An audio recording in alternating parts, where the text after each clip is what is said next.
Good morning, everyone. Good morning. Do a little housekeeping here in my broom, clean up.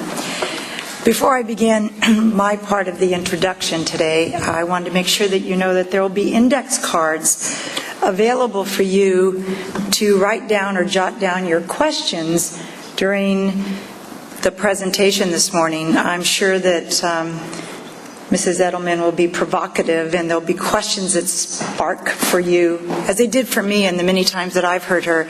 And so we wanted to be able to provide this resource for you. So just raise your hand. They'll be passed out. Jot down your question, and then we'll have a good amount of time for questions and answers and anything you want to share with Mrs. Edelman.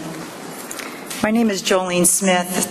For those of you I don't know, which probably are just a few because most of you are familiar faces to me, I'm the CEO for First 5 Santa Clara County. And I need to tell you that today, before I begin, when Kathleen asked me to introduce Mrs. Edelman, I said no, because I don't think I could get through it without getting emotional. Mrs. Edelman, for me, is a mentor. She doesn't even know this. A spiritual guide. And she's a resource that I go to almost every day. Her prayers are for children are prayers that I pray. And so to introduce her today is a heartfelt, deep honor. So, as you all know, and you're here today, her accomplishments, her legacy speaks for itself. And you have her bio in your packet. The tributes that have been basically shared in honor of Mrs. Edelman are lengthy and long. She was the first African American woman admitted to the Mississippi Bar. She's held numerous leadership positions at Spelman College, Yale, and Harvard. She was awarded the Presidential Medal of Freedom, our nation's highest civilian award. She has received over 100 honorary degrees. She is president and founder of the Children's Defense Fund. And if you have worked or advocated for children's health, well-being, and support for their families, if you've advocated for the voice of a child, then you know she is a noted author, an activist, and a humanist. However, today, instead of me continuing to list in the short time I have with you the many accolades and honors of this woman, I thought I'd tell you what she's done for me in my life. I've never had the opportunity to share this publicly before, well, maybe with a few, because I don't keep too much to myself. But I've never had the opportunity to really share what her accomplishments have meant to me in my life, not just in my career, but in my life, and how she has touched me deeply in the relationships I have with my peers, my family, and with everyone as I walk in this journey. I've started listening and paying attention to her work and listening to her about 25 years ago. I attended many of the conferences where you were keynote speakers. I filled out multitudes of evaluations, and they were always consistent. Your wisdom touched my soul. Your knowledge was astounding, and it taught me how I need to craft and construct myself. I was touched by her genuine caring and love for all of us, for the world, not just for the children in her own environment, but for the world. Her life experiences and what she did in her life to impart those experiences to others touched me in a way I was not touched before. But most importantly, she focused in on your beliefs and what you believe about children, and where those beliefs came from. And when I began my journey all those many years ago, I hadn't really thought about why I do what I do, why I believe that I want to operate in the area of public service, why I want to give back to children and families. And so as I begin my journey with her, she doesn't even know this, but it was my journey with you, I began to examine where I came from in here. And then what was I going to do about it? I went back to my neighborhood. I grew up in San Jose, East Side San Jose. I lived in a neighborhood that were first generations.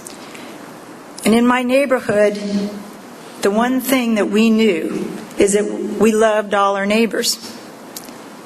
And we knew all our neighbors loved us. We were everybody's kid. In fact, I was listening to the attendance, and when I was in high school, I tried to be truant. Didn't get me very far because 4 people called my mother. I remember once, and she taught me to go inside. I remember one instance when I had an earache. I was about 10 years old. And in my neighborhood, if you were sick, everybody was on the front porch telling your mother what to do. And on my maternal side, it's Latino. On my paternal side, it's Italian. So, of course, ear infections were cured with olive oil. Olive oil, on the Latino side, with my neighbors, sharing with my mom, you would grind up a little chili powder, put it in the olive oil. On the Italian side, you ground up a little oregano, because oregano drew out the infection. As my mother filled my ear with olive oil, I could hear the women in the front yard talking about me being sick. I could hear the women in the yard telling my mom different ways to support my health. When I didn't get better, my dad told my mom to call the doctor. By the way, Dr. Pelkin was down on Santa Clara Street, and he made a home visit. Remember when doctors made home visits? But Dr. Pelkin had about 5 other kids in my neighborhood were his kids too. So as he drove up, all the kids would rush out to see Dr. Pelkin to get their then sucker. Well, that was a good thing, to get that sugar sucker. Little did we know. But as he came into my house, he said, "Yep, Mrs. Monty, she has an ear infection. But she's also has one heck of a salad dressing in that ear." And there were a lot of other home remedies my neighborhood came up with. But here's the point. The point of that was that Miss Edelman taught me to go inside and figure out what that experience, because I heard those women talking about me, what that experience meant to me as a kid. And it made me feel that I mattered. Mrs. Bullock used to do ironing in the summer, and she'd get a long extension cord, and she would put that ironing board outside so that we could all play outside in the summer later with her watching us. My mother wasn't even there. So that grounding, that sense of belonging, that sense that I mattered, that I was significant in that neighborhood, stayed with me. The teachings of my grandmother about have a sense of purpose. Do whatever job you want to do, but make it worthwhile for you. Give back. You taught me to go inside. You taught me to live my beliefs in the job that I do every day. It's why I get up in the morning. It's why I have courage to do what I have to do. She taught me to identify the people in your life who are your lanterns. And she taught me to really understand why they're your lanterns. Because those are the people that help light the way for you. Those are the people you go to. Even yesterday, I talked to one of my lantern people. Because I was like, oh, I got to do this, I got to do this. I was, stop. Think about that mom you just talked to that appreciated the services that First Five brought to her. That it was a small miracle that she came up to you today, because nothing happens by accident. It grounded me. It helped me to go on.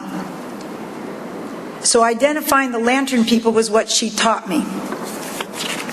And lastly, the biggest message, I think, for anyone who gets in touch with their beliefs and acts on their beliefs that she helped me to understand is to persevere. to walk tall in your beliefs, to stand tall in your beliefs, and to keep walking until your vision becomes a reality. To persevere against all odds, because the odds, as we've seen today, are great. But as she said, if not you, then who? A favorite quote of yours, Mrs. Edelman, that I think about, let me get it because I'm off my notes, as I always go when I speak from my heart. You said, "The public service is the rent we pay to be living. It is the very purpose of life, and not something you do in your spare time. If you're walking and in touch with the beliefs, it's not something you do 9 to 5. It's who you are, who you are in touch with, who generations before you helped support and develop. That's why you're my mentor. That's why you're a spiritual guide." Finally, I'd like to share a quote Mrs. Edelman wrote in her book Lanterns about her mentors. She said, "They reinforced in me a sense that I could transcend the world. I lived in to help transform it into the world I wanted to see. They taught the oneness of humankind and shared a passion for justice and excellence. They empowered me to make a difference. I thank them and hope to pass their torch to those coming behind." Well, Mrs. Edelman, as my mentor, that is what you've done for me. I will be eternally grateful for that first conference I went to over 25 years ago, for what it has taught me and how that teaching has impacted my life. I will carry the torch and pass it on to keep the dream alive.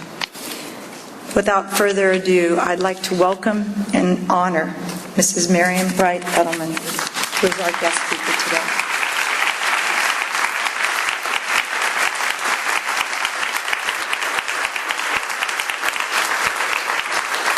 Thank you. Please sit down. That was a wonderful boost for me. I'm not so popular in Washington these days. And so it's nice to think that I'm not a pariah in this wonderful community. Thank you for having me, and thank you for being here. Thank you for your extraordinary leadership. Your executive director, your foundation. I wish I could clone the Santa Clara Community Foundation. And when I read your report and your vision for what we've got to do for every child and the health care that we must provide, I was just deeply moved. And I hope you will come and present that vision and what you've been able to accomplish at our national conference. It's the first one we've had in almost a decade. But and you all got to come, because we've all got to close our courage gap and build the transforming nonviolent movement we've got to have to change the values and priorities of this nation. Our children need you as never before. So this is a hard-working movement-building conference, and thank you for first five success in that your wonderful work, because giving every child a good early childhood foundation and start in life is absolutely crucial. So I'm just thrilled to be here. This is a very scary time in our nation, and I can't overemphasize what is at stake if we don't get our voices together and do what we've got to do for our children. Dietrich Bonhoeffer, whom I quote in every speech, who was the great Protestant German theologian who believed, as I do, that the test of the morality, and I would add common sense of a society, is how it treats its children. And after 40 years, and I would have thought I'd be out of business by now, I'm just dismayed that America is still flunking Bonhoeffer's test every hour of every day. We let a child drop out of school every 8 seconds. We let a child be born into poverty in the richest nation on earth every 34 seconds. We let one of our children, but this number has changed, because all of the last 2 years, I say a child was born without health insurance every 42 seconds. It's now every 87 seconds. So we've made some huge progress thanks to what you're doing and others, but all that progress is at risk, because we don't know quite what's going to happen. on the Affordable Care Act, but the work of people out in local communities just doing what you got to do, like the Santa Clara Foundation, is so important, and I thank you for that. Every minute a child has a child. Every 3 hours, and we've made progress over the last 20 years on gun violence. When we began doing our annual child and gun violence reports, we had 15 children being killed every day for gun violence. Now it's 8, well, closer to 7, between 7 and 8, but 1 every 3 hours. We lose more children each year than we have lost in the Iraq War and military casualties since it began. We need an anti-war movement here at home to keep our children safe from gun violence. It's a major public health issue. And child abuse and neglect is a problem that afflicts and kills a child every 6 hours. We can do better. We must do better. These facts, these moments in the lives of our children are the greatest single security threat this nation faces. It comes from no enemy without. It comes from our enemy within, and if we don't change course and invest in the health care and the well-being and the early childhood development and the education of every child, this country is going to be a second and third-rate power. We're not going to have a labor force that's going to be able to compete with other nations, and so we have got to move to that next step of child advocacy, and I'm just so grateful to have the chance to share a lot of that with you today. You know a lot about poor health and about health care, and you've done so much. Poor health in childhood is limited not only with poor health as children grow into adulthood, but with lower income and wealth. And one of the things I'm so grateful in reading your report and your vision is your recognition of just plain old common sense. Children do not come in pieces.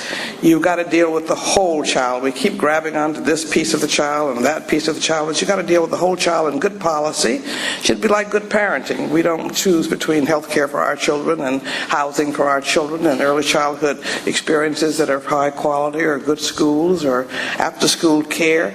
So your recognition that children don't come in pieces, and secondly, that you've got to have a continuum of care from before birth to adulthood. I mean, no parent's going to give up on a child after birth, or before they get into school, or after they get into school, or when they get into college, and we know how many of them are moving back home after college, which is a very sweet but mixed blessing, because they can't find jobs, and there's so many grandparents now raising grandchildren because the wonderful stories of what the neighbors did, and we were community property. So I knew, if we did something we were not supposed to do, and if I was someplace, it was home before I knew it, and everybody felt that they could correct us.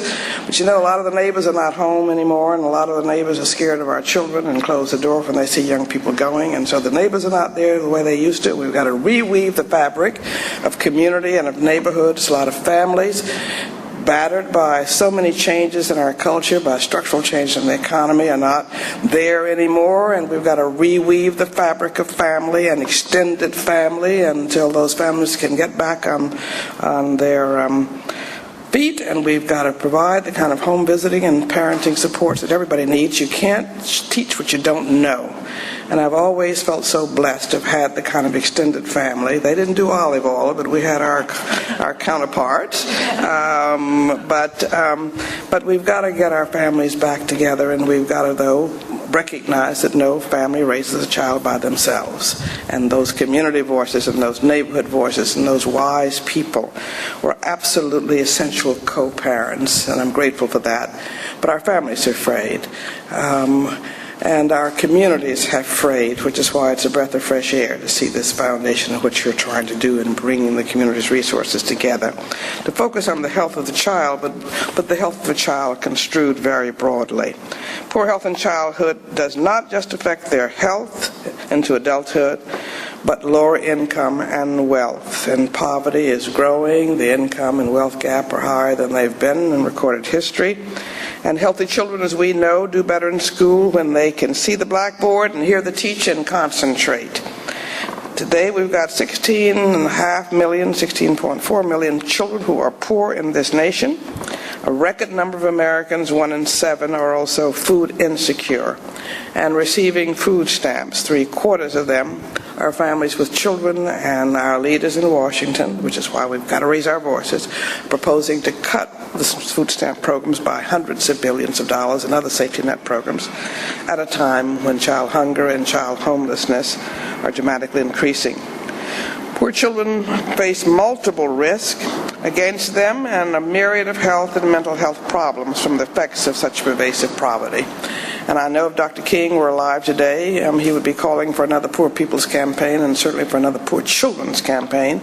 When he was alive, he called for this campaign when there were 11 million poor children. He would be very upset that we have 16.4 million poor children in a nation, even though we're going through economic downturn, are richer than we've ever been in terms of GDP. It's how we're spending our money, and it's how we're using, what the priorities are that are determining the continued backwards move of our children, who will not, unless we stop it with our movement that we are going to build, do better than we did as parents and as grandparents.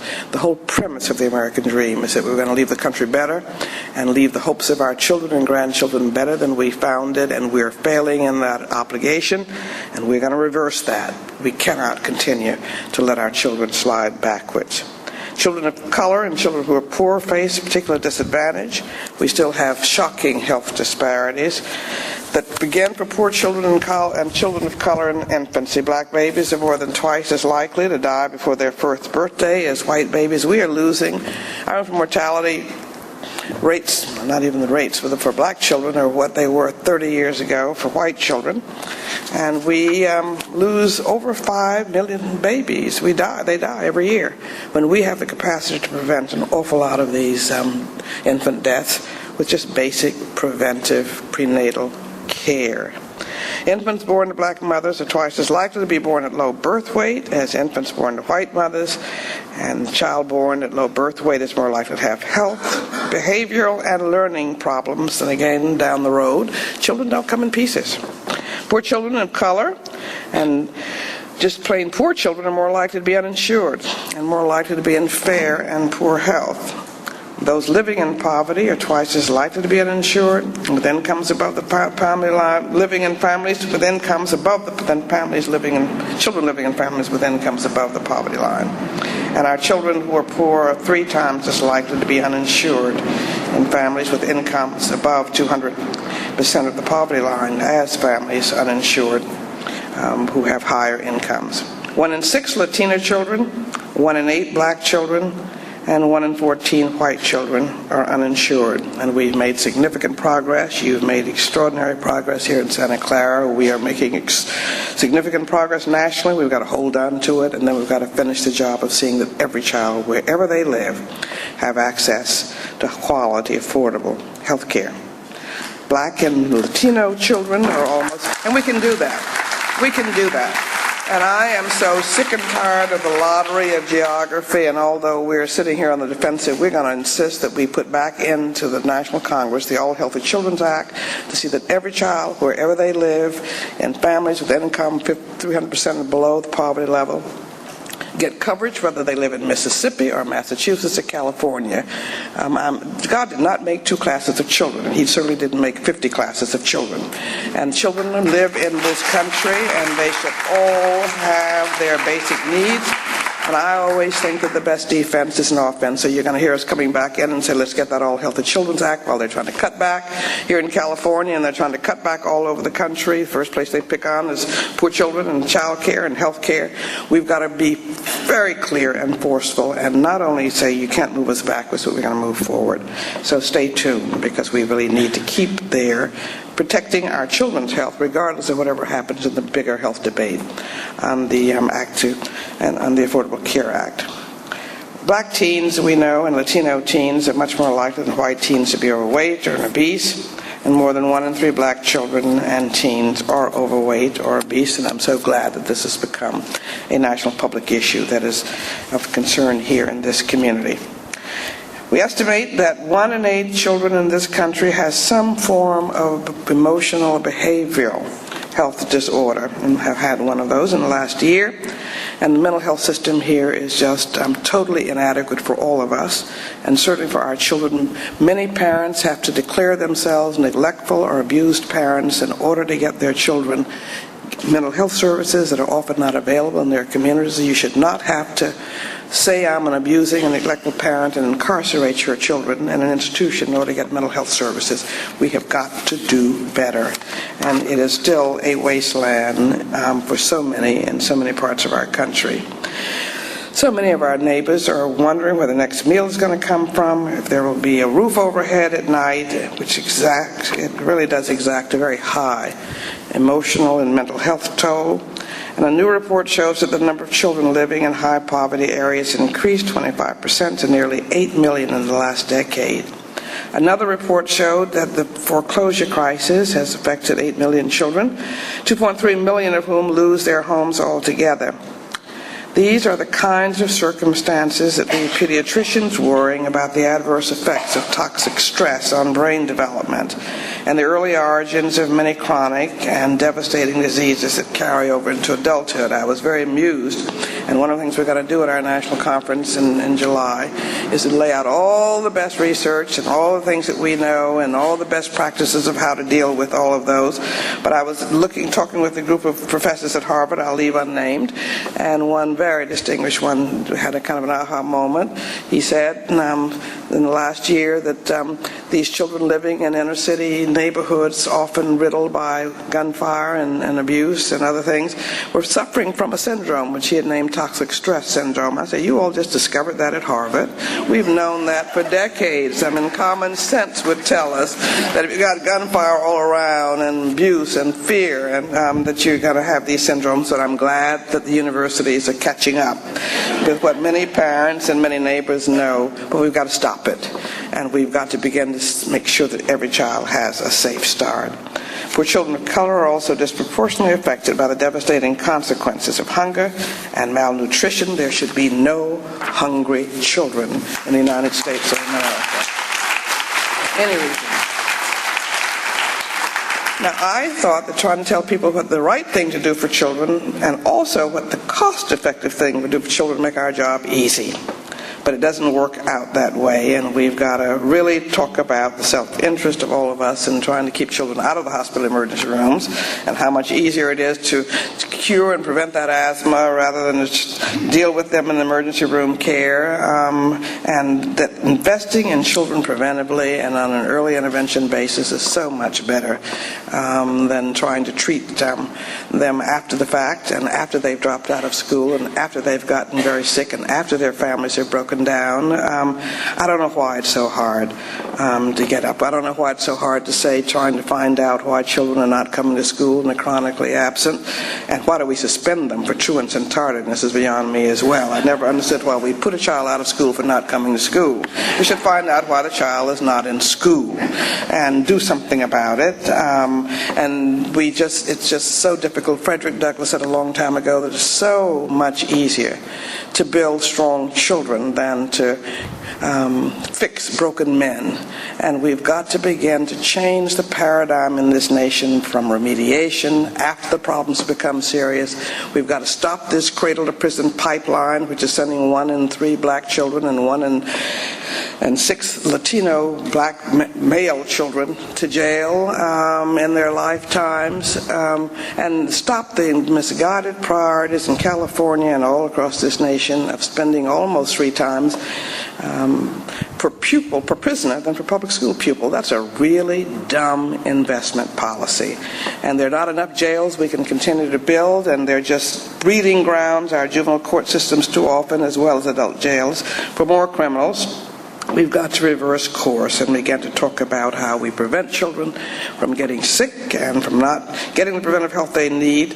How do we prevent children who are facing chronic diseases and absenteeism, because we know that asthma is probably the largest reason why children are absent from school. And studies show that 1 in 5 black children which overall results in nearly 13 million missed school days each year. Children lose from asthma. Children with uncontrolled asthma consistently miss school more often than students with well-managed and treated conditions. Similarly, children miss more than 51 million hours of school each year because of dental-related illnesses. Latino children are 77% more likely than white children to have an unmet dental need. Children without health insurance are almost 3 times as likely as children with insurance who have not seen a dentist in more than 2 years, and my heart was broken 3 or 4 years ago when we were in the middle of trying to move ahead on health care for children, when we lost 2 children in 1 week to dental abscesses, which infected their brains. Children should not die from dental problems in the United States of America that we have the right chance to prevent. We can do better, and I hope that we will continue to make progress, as I'm sure. And we know about the reading and education and math failures of our children, and we can do better. And we know that if they get high school degrees, and now today we have to demand that if they do even better, they're going to have a chance to be self-sufficient and contributing adults. And that health care and what effects that has on schooling is going to affect their long-term earnings potential.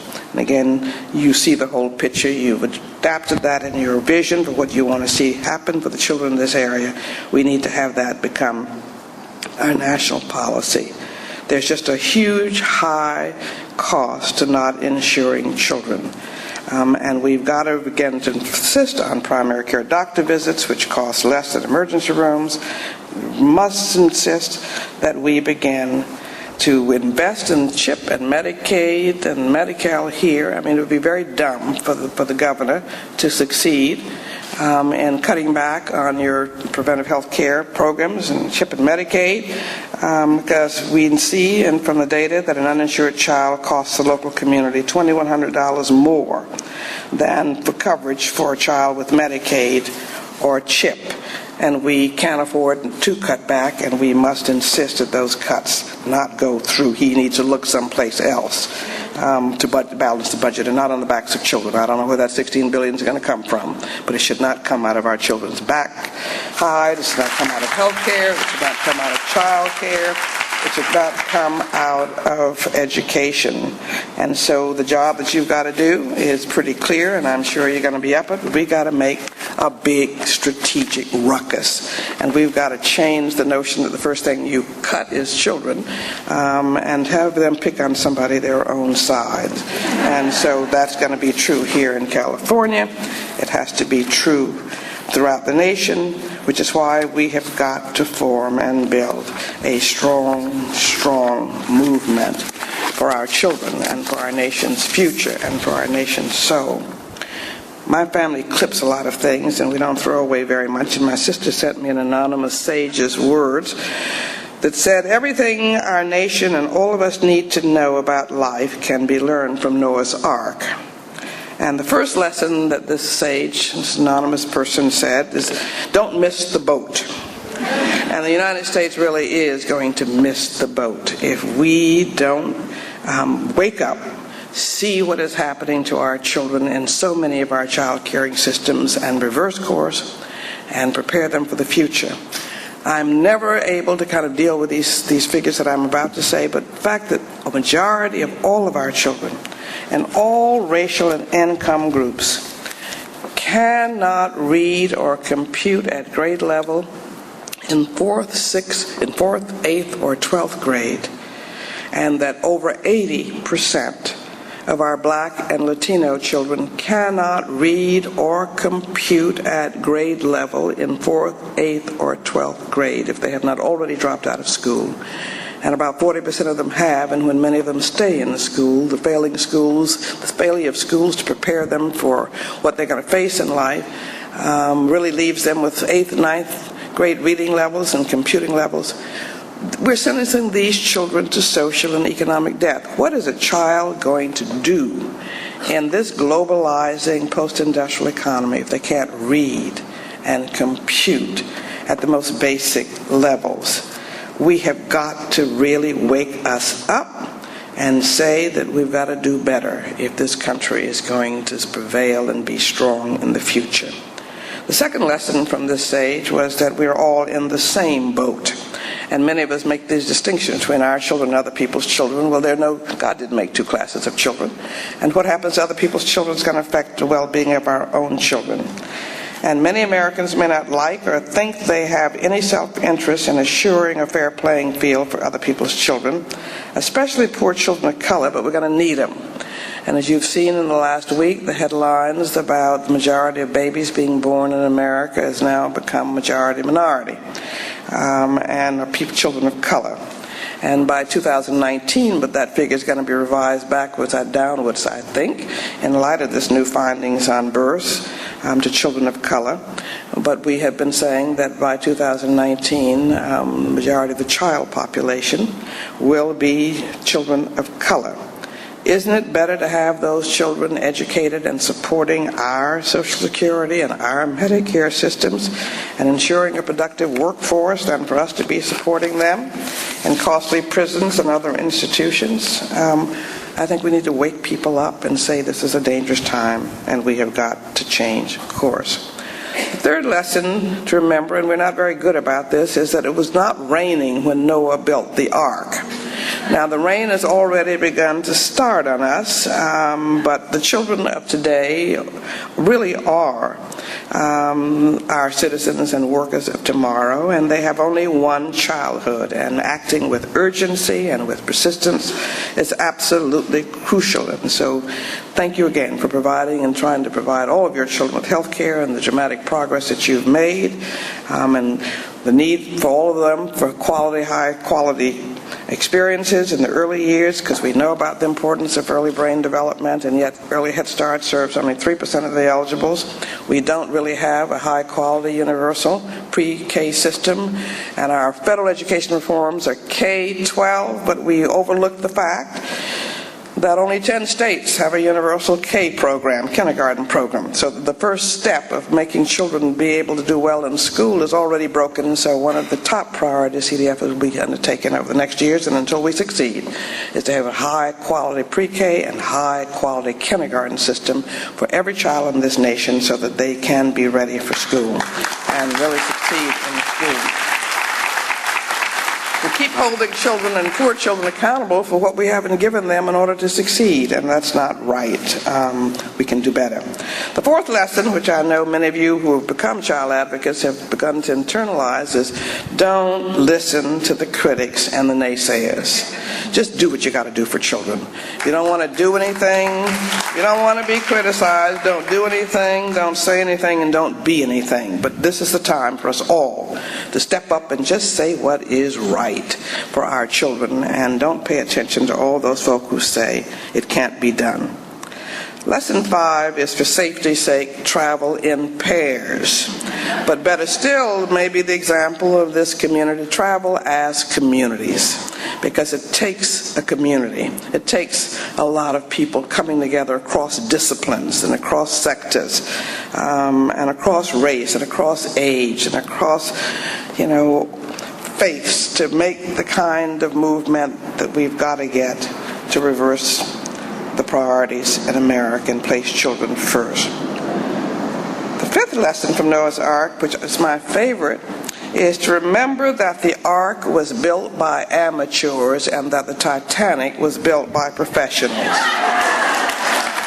We all are looking to a lot of experts, and we do need to get that, but the common sense of parents and ordinary people really does have to prevail. We've got to use our citizens' power, and we've got to wrest the ship of state out from those small group of experts and powerful, what I call pirates, who are walking away in jeopardy with an unfair share of our nation's resources and jeopardizing all of our lives and our children's lives for personal gain.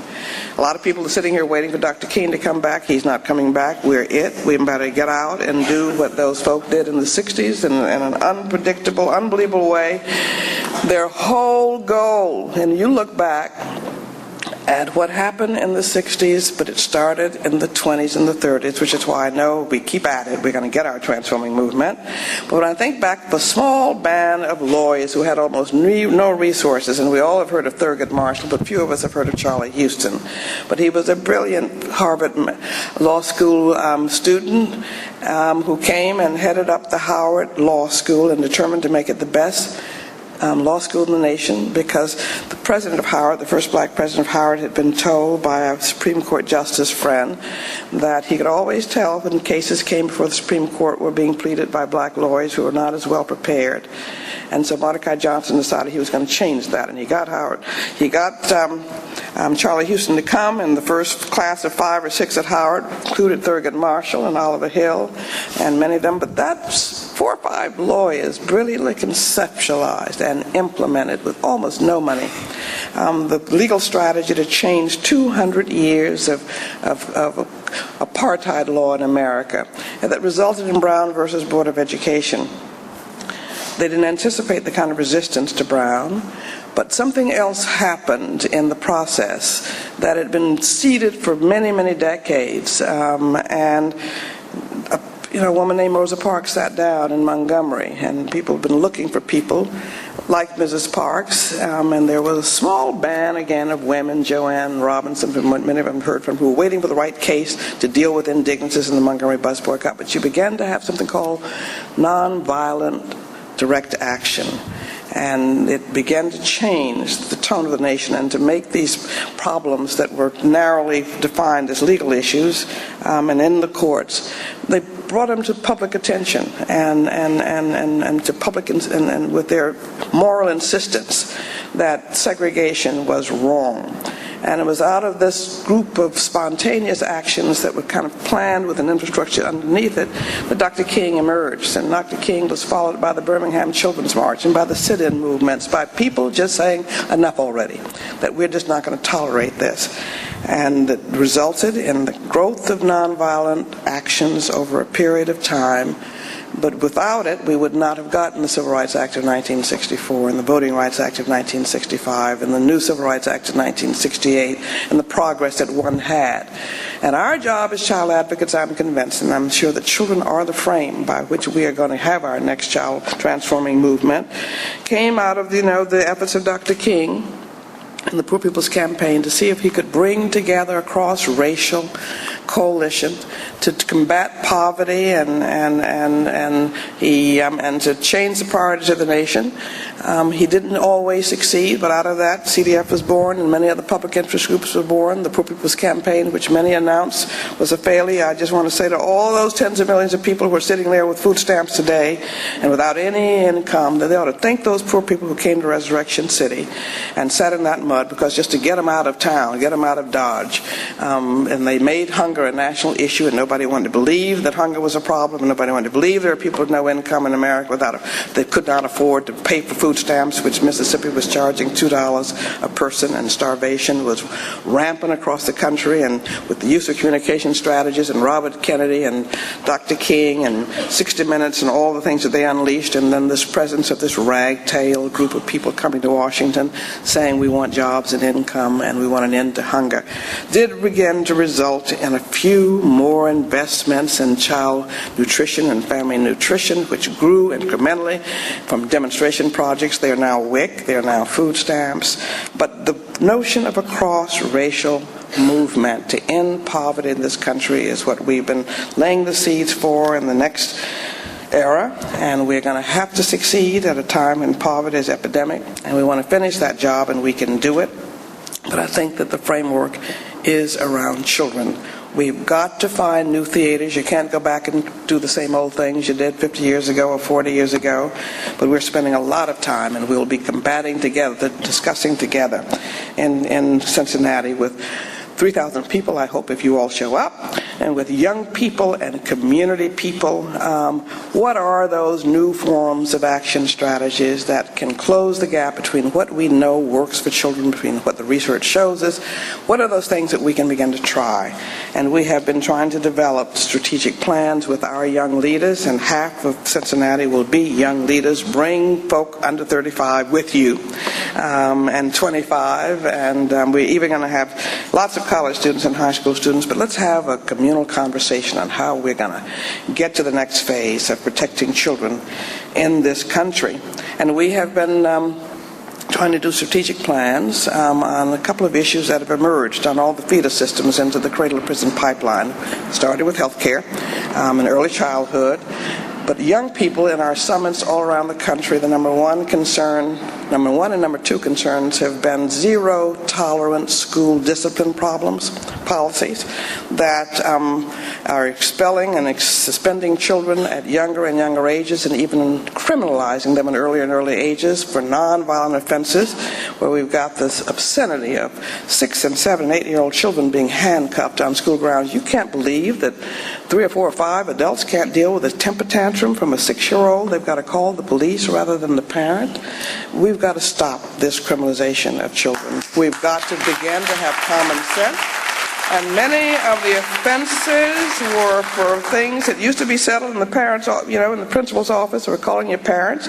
And one of the promising things that happened in the last several months was a major conference in New York City where the chief judges of 48 states, along with juvenile court judges and school officials, came to look at these zero-tolerance policies and are coming up with constructive approaches to restorative justice and to ways of keeping children in school, and to looking at the discretion that is often misused for nonviolent offenses, particularly against young Black and Latino males. And so our young people have been engaged with us in a strategic planning group applying the principles of Gene Sharp, who has cataloged every possible nonviolent action that has been developed to challenge oppression and dictatorships, and he's very rigorous, and he's laid out a set of principles, and so we're applying the Sharp principles, the zero-tolerance school discipline. Don't know if we'll have it ready by conference time, but we know we've got to find a new way of breaking through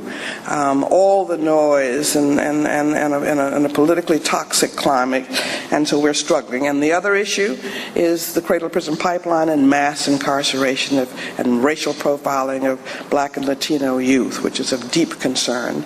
And we've got to stop this cradle-to-prison pipeline and replace it with a pipeline to college. It is becoming the new American Jim Crow, the new American apartheid. And any of you who have not read Michelle Alexander's book on the new Jim Crow and mass incarceration of people of color, men of color, should do so, and we're going to have a major, major session examining all the feeder systems into the cradle-to-prison pipeline and what we can do about them. And you know about Michelle Alexander, many people do, but you may not know about this extraordinary young man who has such a moral clarity, named Brian Stevenson, who heads the Equal Justice Initiative, and he was the leader in trying to end capital punishment for offenses by adults who committed those offenses when they were children, and he brilliantly argued 2 cases in the Supreme Court a few months ago, and we're awaiting the decision this year, of life imprisonment for children who, for adults who committed crimes when they were 13, 14, 15, 16, and we have thousands of them throughout America. And again, we're the only industrialized nation that has been doing these kinds of things with our children.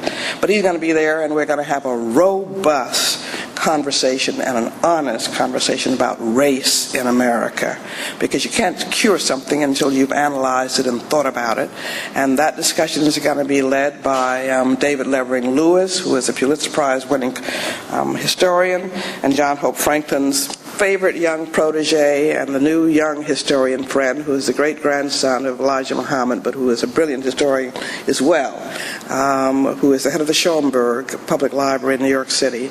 And they believe, as I do, that we're in the beginning of the second post-Reconstruction era, and that we've got to wake up, because when you add up 80% illiteracy among Black and Latino children, if you add up redistricting and voter suppression measures, if you add up the unemployment rates for our people and the disempowerment of mass incarceration, which means that many hundreds of people, thousands of people, tens of thousands of Black and Latino men and women cannot vote and get a job in the overground economy, that it is a very, very dangerous time, and we're on the verge of losing the last 50 or 60 years of progress. So we're going to lay out the problem, and people like Merle Evans and Jim Lawson and Ruby Bridges, because if little 6-year-old Ruby Bridges could change New Orleans and walk through these mobs, why in the world can't we do that today? We have so many more resources, so many more, and I want to inspire them. And everybody with what young people did then, and with what poor people with nothing except their belief that their children would have a better life. And that is a belief that we have got to pick up and run with and save our children and save our nation and make sure that we build our nation's future on higher ground. And we can do that.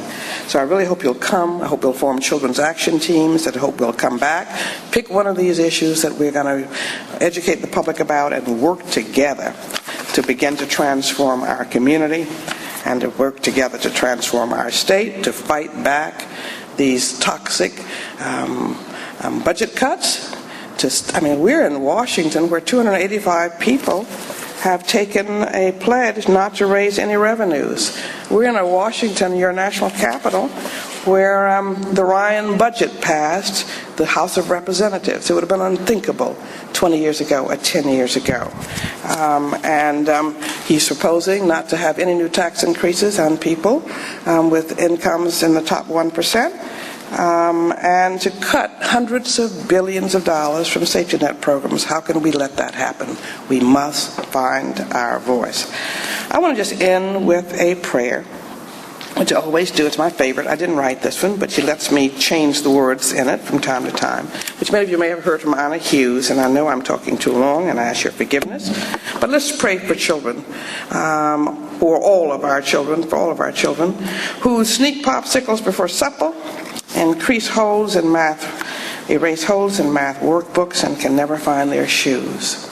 But let's also pray and stand up for and fight with all of our might for children who can't bound down the street in a new pair of sneakers, who never counted potatoes, who were born in places we wouldn't be caught dead, and who never go to the circus and live in an X-rated world. All of you who've been working so hard, lest we even decide to work harder, to pray and accept responsibility and stand up for children who bring us sticky kisses and fistfuls of dandelions, who hug us in a hurry and forget their lunch money. But let's also do that for those children who never get dessert, who have no safe blanket to drag behind them, who watch their parents watch them die, who can't find any food to steal, who don't have any rooms to clean up, whose pictures aren't on anybody's dresses, and whose monsters are real. Let's recommit to doing even more, to praying for and voting for and standing for and speaking for children who spend all their allowance before Tuesday, who throw tantrums in the grocery store and pick at their food like ghost stories too, who shove dirty clothes under the bed and never rinse out the tub, who get visits from the tooth fairy, who don't like to be kissed in front of the carpool, who squirm in church or temple and mosque and scream in the phone, whose tears we sometimes laugh at and whose smiles can make us cry. But let's all who are working so hard and who are here today and committed to the well-being of the health of all of our children, let's just renew our commitment to praying and standing for and building together that transforming movement in our communities and across the nation. For those children whose nightmares come in the daytime, who will eat anything, who've never seen a dentist, who aren't spoiled by anybody, who go to bed hungry and cry themselves to sleep, whose hugs and kisses would make, for whom hugs and kisses would make a difference, and children who live and move but have no being. Finally, let's pray and accept responsibility and stand up for and form community action teams and children's action team, making a noise for children who want to be carried, but also for those children who must be carried, for those children we never give up on, but also for children who don't get a second chance. Let's build that movement, that transforming movement, for all of those children who are our own, whom we often smother, but also for children who will grab the hands of anyone kind enough to offer it. And from the bottom of my heart, I thank the Santa Clara Foundation and community, and all of you who are working on children's issues for giving that hand. I look forward to seeing you again soon.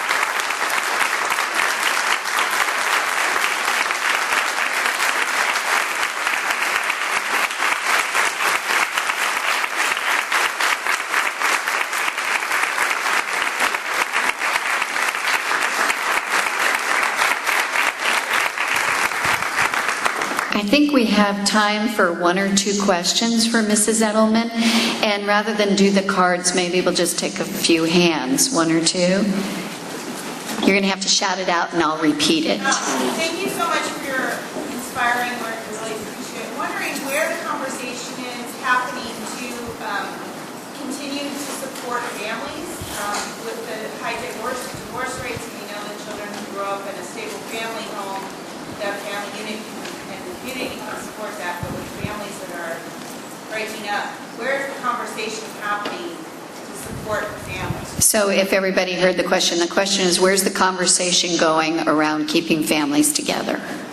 It's going on every day at the Children's Defense Fund, and everything we do, because children, again, don't come in pieces, and families and parents and increasingly grandparents, and we are trying to, there are about 4 million children who are living in grandparent-headed households, and we've got to reweave the fabric of family, and everything we do in our policy developments is to see how we can strengthen the stability of families and the permanence of families and the importance of parents. And so we try to do that in all of our legislative policy work and our administrative policy work, but we also at the same time say that you've got to help children. They're not responsible for the parents they did not choose. And so you've got to make sure that they get what they need while you're trying to rebuild family and community values. But it is something that is integral to our work, and hopefully it will be a big piece of the conversation at our Cincinnati conference in July. So I would like to see many of us at the conference in July. I have one more question over here. Can you shout it out, Dr. Harris? Sure. What a wonderful talk, and you're so inspiring. As we were talking about needing to find new ways of engaging the public, I started thinking about, do we need 1 million kids march? That's sort of an old thing. The only social movement of the last year that got me traction was the Occupy movement and the 99 versus the 1%. What's your thought of new directions for motivating? Oh, we are struggling with those new directions, and we're going to struggle together. That's what Gene Sharp and I will share some of his readings, and I will see whether he can come to the conference. He and Jim Lawson will be there. They were both together in jail as pacifists in Ohio. They're both in their early 80s. Gene's a little frailer than Jim Lawson, but we're going to have a lot of from Early Evans to Ruby Bridges, as I said to Jim Lawson, we're going to be teaching serious nonviolent organizing tactics and the right questions to ask if you're going to try to begin to do more direct action. I'm very grateful for what Occupy did. They put the issue of wealth and income inequality on the national agenda and into the national awareness, and because of who they did it, who was doing it, it was very important. Now the job is for us to put the strategic plan of specific actions beneath it that can be sustained, and that's where the sharp principles of trying to figure out what is the source of your oppression, what are the pillars of their power, what are the ways in which you can weaken those pillars, who are your allies, and make sure when you identify all your allies that you still have the staying power and the power to win when they all abandon you, which happens an awful lot. But we're really trying to do the rigorous strategic planning, because when you get out there, you want to be able to sustain it, you want people to be able to have very specific incremental gains, but which lead toward, you see the whole house, and the whole whole house has to have health care and child care and education and after-school care and jobs and strong family supports and all that. But you've got to renovate it room by room. But you've always got to keep the comprehensive vision, and we're laying that all out. And we're going to be discussing it in July, but we're going to be giving people a lot of skills training. I'd like to kind of use some of you as a focus group on a new communications campaign that we're thinking about laying out, because we've got to learn how to break through all of this noise. We don't have the kind of resources that more powerful interests do, but we're trying to think about how do we get children out there in the middle of all of this stuff. I mean, how many ads do you see on TV? How do you get children heard? But I'd like to figure out how we can do it. We're going to be doing serious media training and framing training so that you can know how to speak effectively. We're going to be doing serious organizing training, and I'm convinced that children, I don't know what form it's going to take, and young people are going to be key, and that the kind of community building models that will be highlighted, including our freedom schools, which is where I think a lot of the movement's going to come from, because over the last 20 years, quietly, I think about 90,000 pre-K now, we've gone down to pre-K to 12 children have been going through these freedom schools, which are literacy-based programs, but designed to empower children. All of our children learn about the Birmingham Children's March. They read the book on Little Ruby Bridges. They know what children did. They realize that they're not children in waiting. They're not citizens in waiting. They can do something. They go out each year and commit to a service activity as well as to a public policy activity, health care. When they went, it's nothing like seeing a senator's face when 500 or 1,000 children walk in and say, why are you not going to vote for my health care? Terrifies them. So we've really got to teach children how to be... And I loved my first baby stroller parade was in the Congress, and we ran Tom to lay down. Someone said, oh, they're not going to let baby strollers in the Congress past the security systems. You should have seen these black women security guards letting these baby strollers with their balloons in, and when they're terrified when they see children coming with a very specific ask, and children love sort of being engaged in their own. And the whole theme of Freedom Schools is I can make a difference in myself and my country. The parents are coming to weekly workshops. We're trying to, this year we're debating whether we can get children registering their parents to vote and trying to figure out what their issue is, and at least making sure that parents teach children how to go to the voting booth with them. So but I think that again, you plant the seeds, you never know when they've reached critical mass, and it takes a long time. The civil rights movement didn't start in the 50s and the 60s. It started in the 20s and 30s after World War I, and people coming back and finding they couldn't do at home what they were told to go and die for abroad. And things built up. And I think that we're in the 40th year, the 45th year coming up next year from the Poor People's Campaign, and I'm giving it a half century. But I can't believe God has brought us this way to not let us finish this job of saving our children. So stay tuned, come, we'll debate, but we're struggling. And it's harder today than it was in the 60s. We don't have Bull Connor. We don't have the police dogs, the fire hoses, the same 3 networks that could show these things on the television show. You got 9,000 10-second things going on all these networks. We had a group of experienced, well-informed Southern reporters who understood the context. There's a recent study that showed, and Moy has portrayed it, that on a half-hour newscast you get about 24 or 5 seconds of hard news. Has all become entertainment. How do you get your issue out? And how do you get little children's needs who are voteless and voiceless? How do you get that attended to? But boy, we're going to figure it out, because we have to. Everything that is important to us as Americans depends on our figuring it out. And a country that does not protect its children is not going to stand for anything, and it's not going to be strong.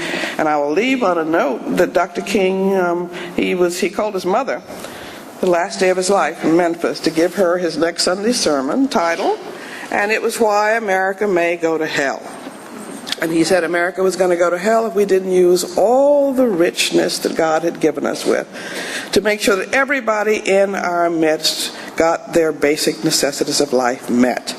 And I have no doubt that we have got to move that to the fore and to put the ultimate moral test and practical test before this country of whether a voteless, voiceless constituency can be protected and treated equally and given a level playing field. And that is the challenge before us. Everything is at stake. And so we'll have to stay with it until we work it out. We think about it night and day. We're going to think about it all together with our young people, and we're bringing back a lot of formerly incarcerated folk. We're going to have folk really come together across race and class and discipline and say how we're going to figure this out and how we're going to make sure that we can move our nation back in the right direction. We were born with some huge birth defects in America. We wanted to be that place where we had aspirations, but you know, the white men of property excluded women, they excluded blacks, they had slavery, and we are now still trying to continue to work that all out. And we've been making progress, but then we have begun to take a U-turn here with people who are terrified about people of color becoming a majority, about our country being taken away from us, and we've got to stand up to that. And again, I'm convinced, because children were the force of the first civil rights movement, and it was children who went to jail. It was children who went through those mobs. And so we've got to figure out how it's going to be children whom we pay back for the progress that we've made in trying to make America America. So we'll keep at it, but I know we're going to succeed because we have to. Thank you so much for coming.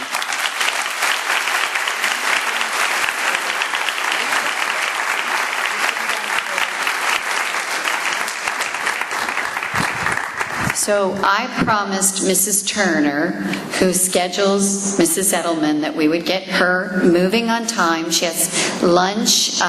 So the sponsors that are having lunch with Mrs. Edelman, the conference room is out this way.